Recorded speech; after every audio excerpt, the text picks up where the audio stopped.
Ready to get your product seen by millions of people searching on Google? You need a Google Shopping feed. I'll show you how to set it up with Shopify.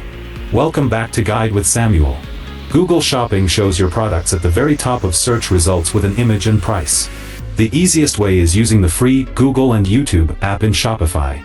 Install it, connect your Google Merchant Center account, and your product feed will sync automatically. You'll need to review product data in Merchant Center to ensure it's approved. Once your feed is approved, you can create smart shopping campaigns or Performance Max campaigns directly in Google Ads to get your products showing. A crucial pro tip: your product data is everything.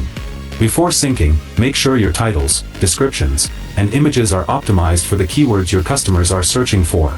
A poor feed means low visibility. And just like that, you're advertising on the world's largest search engine. Google Shopping is a highly visual and intent-driven way to attract buyers. Have you ever run a shopping campaign before? For your final question, subscribe for our next video on how to optimize your product descriptions. Thanks for watching.